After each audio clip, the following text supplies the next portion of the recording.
Sherpa, the group of people from Nepal who helped the tourists to do the summit on the Mount Everest. And the Royal Enfield Himalayan has been the motorcycle for helping people to reach their summit. In other words, actually, the Royal Enfield Himalayan has helped Royal Enfield in reaching their summit as well. So this engine has been named as the Sherpa 450 from Royal Enfield. Let's check in this video whether this name is doing justice to the bike.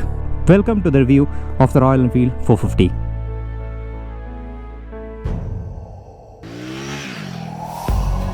It has been built really good except few things. I really feel that this more feel like a KTM Adventure 390's engine, just like the previous version of the Himalayan. But yes, the vibration, if you ask me where can I find the vibration, it's everywhere. It's everywhere in the sense, so I am observing a cone set issue on this motorcycle. So if you are an owner of this motorcycle and watching this video, do share your thoughts. What's up YouTube, welcome back to another video, and today this is going to be the detailed review of the Royal Enfield Himalayan 450. So by now I think I have covered almost 1800 kilometers on the motorcycle and I have one more day to go. So I'll be doing roughly around 200 or 300 more tomorrow. That means in total around 2000 kilometers. I actually wanted to give this review like that, like ride it for around 1000 plus kilometers, and I want my review to be as close as an ownership review. So welcome to this review. First of all, let's talk about the things which I did on the motorcycle. I did off-roading, I was doing road touring, I was using it inside the city. So altogether the feel on the motorcycle is in total positive. There are positives and negatives, so adding it up, the total feel is positive. And I have to say that if you have just came to a video to see somebody praising the motorcycle, please forgive me, this is not something like that. I'll be going ahead with many thoughts on this motorcycle which hasn't worked well as well. So just consider this as an ownership review, and mostly I'll be having an interaction with the owners in the comment section also. And one more point to make, the Himalayan 411 is gone. So it has been moved on. So we have to keep that motorcycle apart and look at this motorcycle as a fresh motorcycle. And yes, in and around in this review I'll be touching that motorcycle and I'll be comparing it. But this is not going to be a review where it's going to tell that the 411 was better, the 450 is completely different, it has killed the character, nothing like that. Who told that always an off-roading motorcycle should be highly torquing motorcycle? Nothing like that. Nobody has made a rule like that. So let's take it as a fresh motorcycle. So let's see what all the advantages we got it with the previous version and how this is going to sit. So in fact, this is a very big motorcycle because the wheelbase is very big. When you just park it beside a Versus 650 or a V-Strom 650, you will get to know. When you just park it next older version of the Himalayan, you'll definitely get to know that this is a longer motorcycle and a bigger motorcycle. And the looks has completely changed. In my eyes, I'll say that the X-Pulse has gained some weight and it has put on some weight after going to the gym. That's what I feel. This Royal Enfield actually looks more like a beefed up version of the X-Pulse. So this has no inspiration from the previous model of the Himalayan. So looking from the front, it actually looks very neat with that headlight lamp setup and all, but the function of the headlight is very less. The illumination is very less, and now this time we have got a smaller windscreen, which is actually good in my opinion, because the previous version of Himalayan had a taller windscreen. So the advantage of having a taller windscreen is that it is good in a way that we don't have to face too much of it. But the problem with the previous version of Himalayan's windscreen was it creates a wind channel which actually slaps on the face, slaps on the helmet. This one is not like that. So after a speed of 90 or 100, you are actually exposed like a naked motorcycle. It is good. At least that kind of a slapping feel is not there. And this beak and things actually looks a little flimsy, but not at all a problem if you are going for off-roads. Nothing broke actually. Coming onto the suspension, this is a Showa unit, a longer travel suspension. It is actually doing great things. I had to say that in off-roads and roads and all, it's such a brilliant piece of unit. It is very good suspension, but there are some problems. I'll talk about that later in this video. I know that it's kind of an IT statement that okay, we'll look into that in a later slide, but yeah, definitely I have more news on the suspension. And the front comes with spoke wheels, tube tires. The feel is good. The tires, I really liked it. The tires are actually road oriented. I really love it when it comes to the road. And here we can see the radiator over there, the first single cylinder liquid cooled engine from Royal Enfield. So this one, the 450cc engine, this is a very powerful engine. So in the day one, actually I was riding this motorcycle and I was like, what kind of an engine this is. It's not in a positive way, okay, it wasn't a negative way, because everybody were praising the engine and I was not able to enjoy the engine at all. Then I got to know that you have to take this engine to the higher ups to enjoy it, because the previous version of the Himalayan gave us an impression that you put it in the second gear and you can be in the city, just keep throttling, with that torque you can go around. This is not like that. Shorter gear ratios in the first 3 gears and you have to keep shifting inside the city. In order to get that power, you have to go past that 4000 5000 rpm, otherwise nothing is there. So it almost feels like a KTM 390's engine. So that's how this engine is. It's completely new, totally a new character that we expect out of the Himalayan, out of Royal Enfield actually. So we'll talk about the engine a little more when we go for the ride. And here, this tank, actually this is a completely redesigned tank. I'll say that a little bit of inspiration from the Expulse. Again, totally new design compared to that boxy type of a tank on the previous one, but I like this one more because with a different kind of a riding posture for the off-roads, this one is more fun to ride. And these crash bars actually does a really good job. So that's the only crash bar that you need on this motorcycle. I mean, we had a couple of falls during off-roads, but still it managed really well. And when it comes to the seat, actually the seat is very cushioned, very nice, very wide, both for pillion as well as rider. And this has a seat adjustment also. So this is a lowered seat height variant. Now you can adjust a clamp inside and you can actually bring the seat up. Can you see that there is a gap over here? So we can adjust the seat height on this motorcycle. Seating comfort is very good, I really love it. And the distance from the pillion seat to the pillion foot peg is good. We have ample amount of space even for tall pillion riders actually. And Royal Enfield has given this kind of a top box rack setup, and it has written that max load 7 kg. It is good, we don't have to go for anything aftermarket on this motorcycle, so that's also a nice touch. You buy this motorcycle, the stock motorcycle itself is a package, except the fact that we need auxiliary lights. And looking on to here, the build quality, I feel it is very good. It has been built really good, except few things. I really feel that this handlebar should have been gone a little taller. And the switch gears are kind of fine. I mean, nothing major to boast, but I have a little bit of problems here and there, I'll tell you. The switch gears, I would like to see the switch gears come a little up, because this thing is a bit hard to use. There is a home button over here, and this is the high beam and the low beam and the pass switch. I don't really want to use this pass switch over here because the standard thing is here, and Royal Enfield has kept it over here. And there is a indicator button here and the horn, and there's a joystick navigation system which actually is not working all the time. And on this side we have the engine kill switch and the ignition, and here we have the caution lamp, and here we have the mode selector button. So this motorcycle basically comes with 4 riding modes, or I'll say that 2 riding modes with ABS on and off. So a performance mode with ABS on and off, and an eco mode with ABS on and off. So eco mode means there's a ride by wire throttle, by the way. So in eco mode actually there's a deliberate amount of lag given to the throttle, so we can really feel that the motorcycle is actually sluggish with an electronic unit.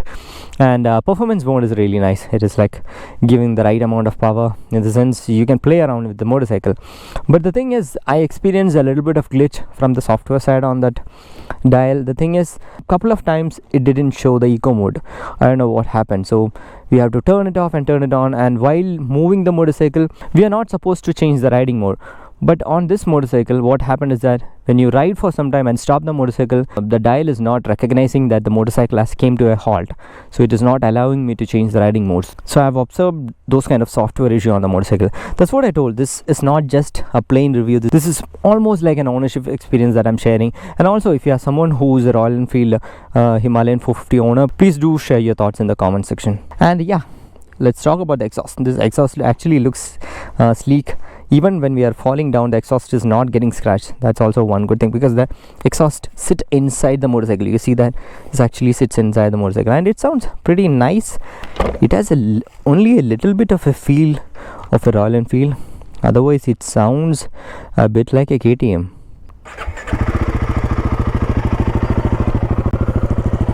Yeah, now that kind of a little bit of a Royal Enfield feel is there. And also you can hear the tappet noise on this motorcycle. So the tappet noise is there.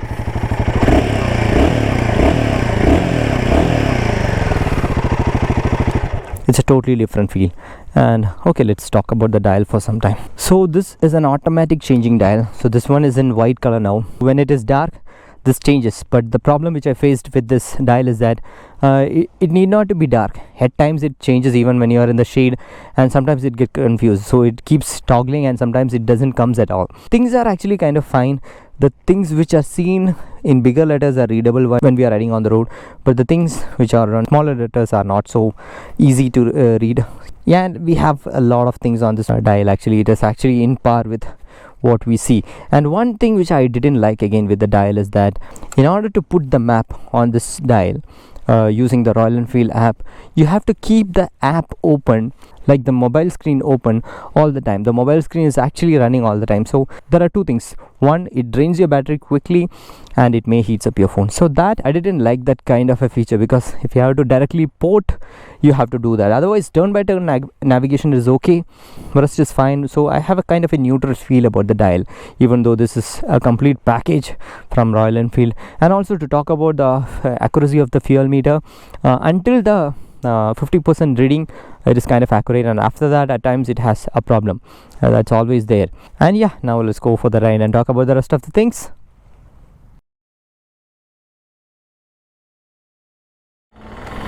Alright, we are back on road.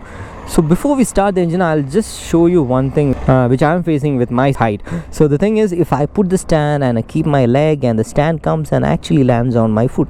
So if you are on my height, what I do is like I just take my foot like that. It's not a big problem. So in the initial days I was facing this, but I just got used to it. So I started feeling like an owner to this motorcycle. So that's why I told it's something which I'm getting used to the motorcycle. So yes, let's keep it rolling.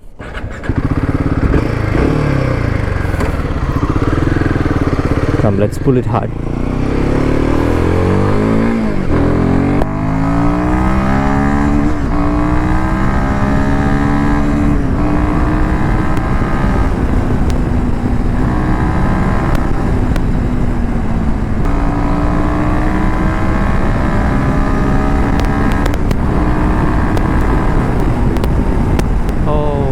Mirrors are gone.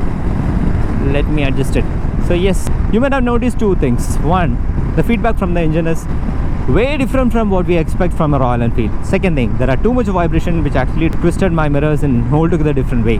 The motorcycle actually pulls to a speed of 150, 155 in no time.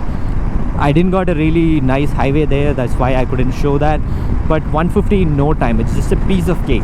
You get that kind of a feel only after the 4000 rpm, and the red line is at 8000 rpm or 8.5k, so you can actually ring it loud. So this is unlike any other Himalayan or any other 350cc that we have seen from the Royal Enfield field. So it's a more power oriented motorcycle. So the best part is this more feel like a KTM Adventure 390's engine, just like the previous version of the Himalayan. So it might be a little hard to convince a previous version owner to buy this motorcycle, because he'll be telling that no man, this doesn't have any torque. It is true, because your bike doesn't have much power in the top end. This has it. This is a whole together different engine. This 450cc is just tuned for the top end. But yes, the vibration. If you ask me, where can I find the vibration? It's everywhere. It's everywhere in the sense it's there on the handlebar, it's there on the seat, it's there on the foot peg. On a brand new motorcycle, I checked it, that the vibrations on the seat is a little less, but otherwise you can feel the vibration everywhere. You have to keep that in your mind. It's not like the older Bullet 350, that kind of a feel. This is a high revving engine, so the high revving vibrations which we have seen with the KTM. And where all I see the vibration, according to the rev band, it's there everywhere. So what I found is that exactly at 4k rpm in the 6th gear, when the bike is moving at a speed of 80 km per hour, there is zero vibration. So there is no knocking, no vibration. So that is kind of an ideal non-resonating point. And the next non-resonating point which I see is between an RPM of 6000 to 7000. At that time, in the 6th gear, actually the bike will be moving at a speed of 130 to 140. So 80, you have a sweet spot where you don't have to worry about the vibration, and the next sweet spot is from 130 to 140. So that's something strange which I'm thinking from a typical Royal Enfield point of view. Then to ask about heating, yes, this engine has a little bit of heating. We get to feel the heat on the calf area, this knee area and all, but it's not too annoying. If you are riding inside city only, you will get to know.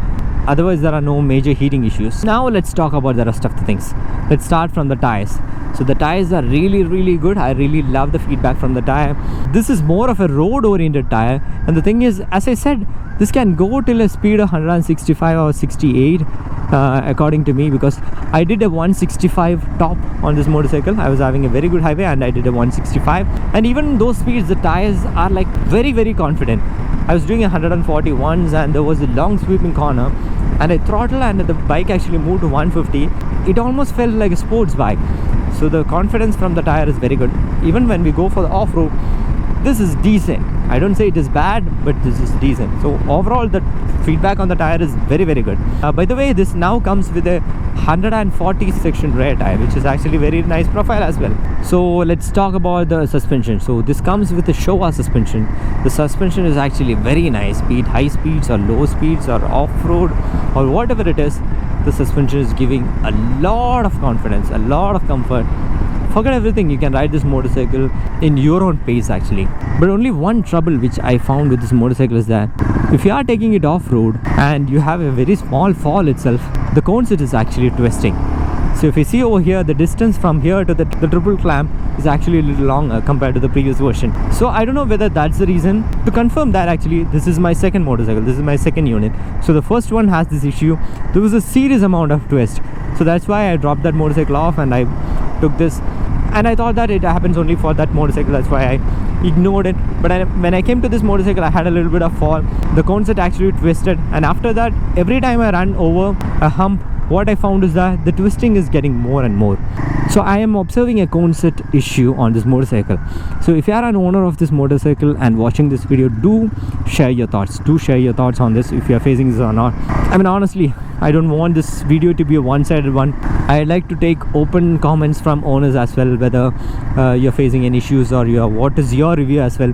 Please consider this comment section as a forum ask. So yes, the combined feel of these two suspension actually is really good. I really like it. And let's talk about the gearbox and the clutch. The gearbox is actually very good. It's precise.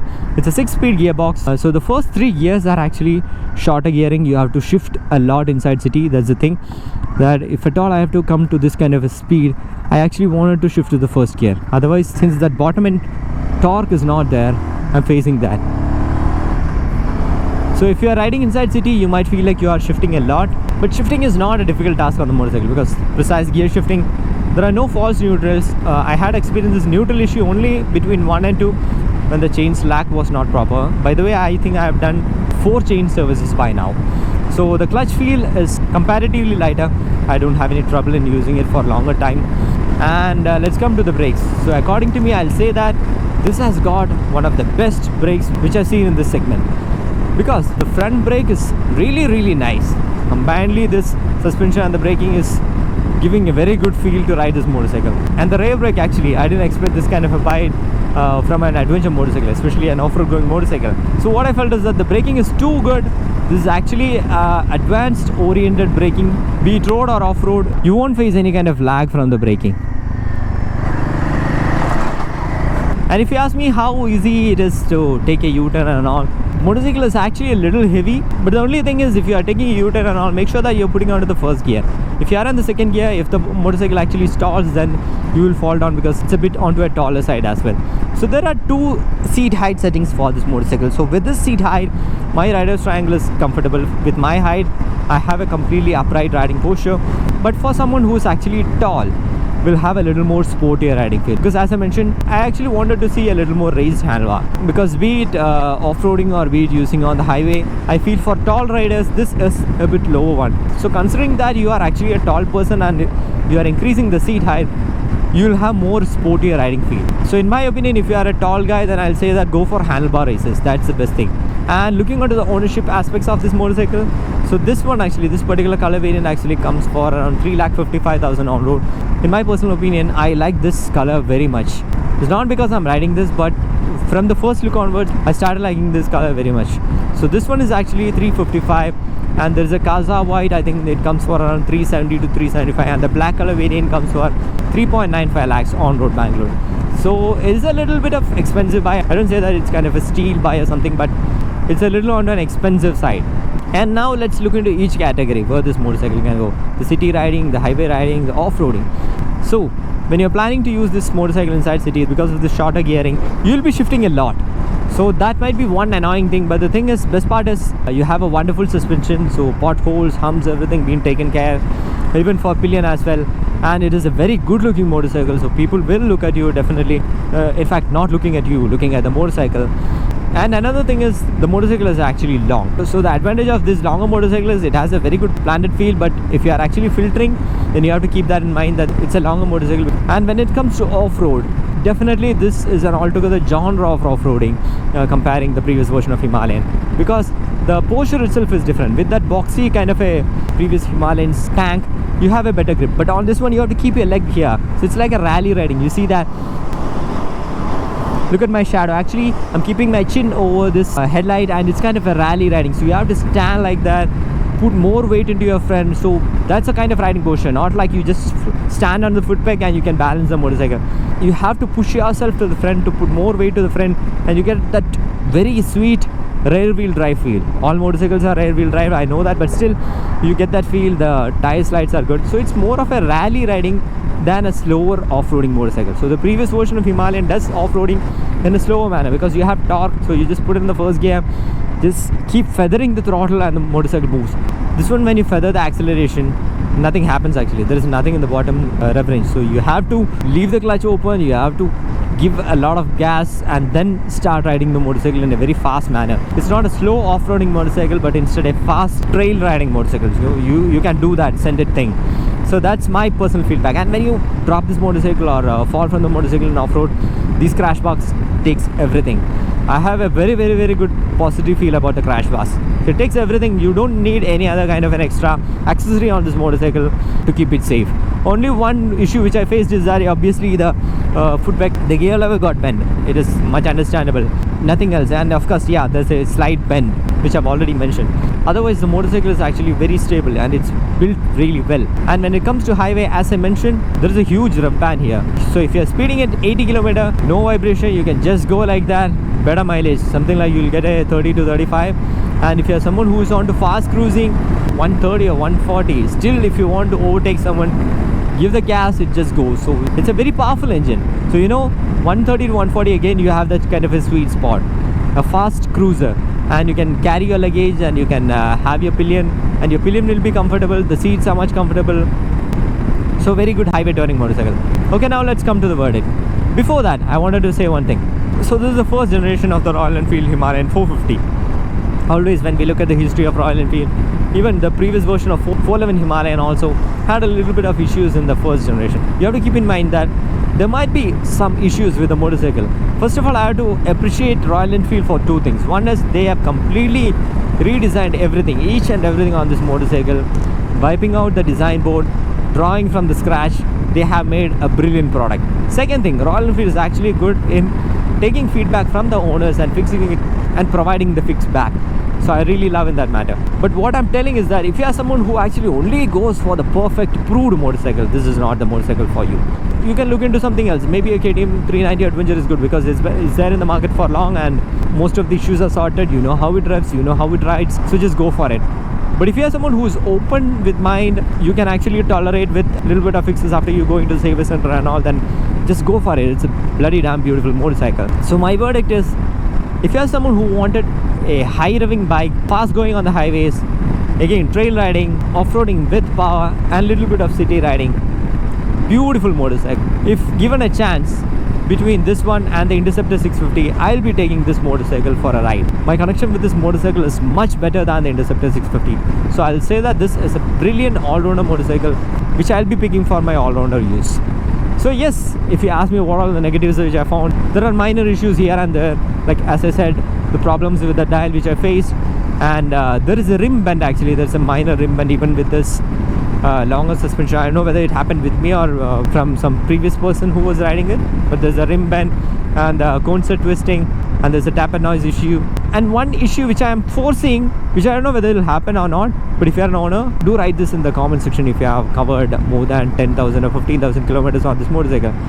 When it comes to liquid cooling motorcycles, there is a chance for high revving motorcycles that the coolant and the engine oil could mix. So this we have faced with the first version of KTM 390s and all. So if you are an owner and if you have faced this issue, just let us know in the comment section. These are the major issues which I have found, and if I had to nitpick, yeah, again, as I mentioned, there are too much of wires here and there and not proper design, cover design here and all.